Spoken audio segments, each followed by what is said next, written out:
saya akan membawakan mengenai data analytics with Power BI, di mana Power BI ini adalah keluarga dari Power Platform untuk kebutuhan bisnis analitik.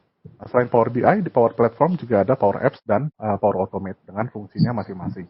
Dari sisi data yang sebelah kiri, Power BI sudah bisa membaca atau mengkonekkan data dari cloud maupun on-premise. Lalu secara fitur yang terdapat di Power BI adalah yang pertama adalah interactive data visualization. Jadi misalnya kita membuat visualisasi di Power BI, itu masing-masing visualisasi bisa saling berinteraksi, bisa saling memfilter, dan seterusnya.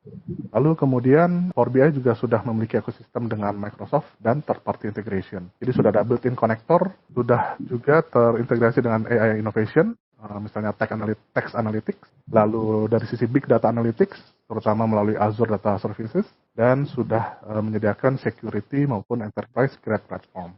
Lalu dari sisi yang sebelah kanan, user interface itu bisa diakses melalui web, lalu bisa juga melalui on-premise, mobile, dan juga bisa kita pasang di dalam portal kita. Oke, ada 3 aktivitas yang bisa kita lakukan di Power BI. Jadi yang pertama adalah kita bisa membuat modeling di dalam Power BI. Lalu kita juga bisa menambahkan kolom ataupun measure-measure tambahan yang mungkin belum ada di data source.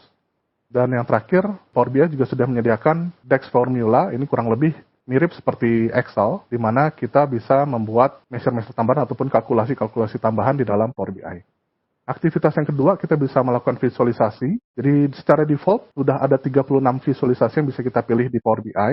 Namun jika ternyata kita butuh visualisasi tambahan, kita bisa menambahkan custom visualisasi yang ada di marketplace. Dan kita juga bisa menambahkan bookmark maupun custom navigation seperti tabbing seperti di web portal dan seterusnya. Dan aktivitas yang ketiga adalah kita bisa publish report kita baik ke cloud maupun ke on-premise, karena Power BI sendiri sudah menyediakan 2 fitur, yaitu yang cloud dan on-premise. Lalu seperti yang sempat di-mention juga, Power BI menyediakan automatic data refresh. Jadi kalau kita mengkonekkan data streaming seperti tadi, kita bisa melakukan konfigurasi untuk automatic data refresh-nya.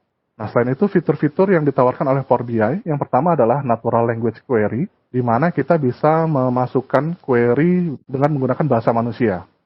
Contohnya di sini adalah electricity from coal, nuclear, gas per year in USA. Nah, dia akan menampilkan grafik bar seperti ini. Kalau misalnya kita tambahkan lagi in bar chart, atau in pie chart. Nah, nanti bar chartnya akan berubah menjadi pie chart. Lebih seperti itu. Jadi menggunakan bahasa manusia instead of SQL query ataupun bahasa programming yang lain. Nah, fitur yang berikutnya adalah quick insight. Jadi misalkan ada suatu tren di mana trennya itu menurun atau mungkin meningkat, di situ kita bisa minta Power BI untuk melakukan quick insight dan akan menampilkan beberapa informasi yang mungkin sebelumnya tidak kita tampilkan di dalam pelaporan. Nah, contohnya seperti ada 4 pelaporan yang ditampilkan dalam contoh di slide ini.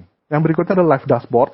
Ini khususnya untuk streaming. Jadi yang seperti tadi bisa kita lakukan automatic data refresh. Nah, ini kebetulan di refresh tiap 3 detik sekali. Dan kita bisa lihat grafiknya berubah mengikuti data hasil streamingnya. Selain itu juga disediakan custom visualization, di mana kita bisa menambahkan gambar atau visualisasi sendiri di luar dari 36 default visualisasi yang sudah disediakan oleh Power BI. Lalu kita bisa publish ke web, jadi kita bisa embed report Power BI kita di dalam portal ataupun website yang sudah kita miliki. Dan yang tidak kalah pentingnya adalah Power BI Mobile, jadi kita bisa mengakses report kita, baik yang on-premise maupun cloud, melalui native apps yang sudah disediakan oleh Power BI.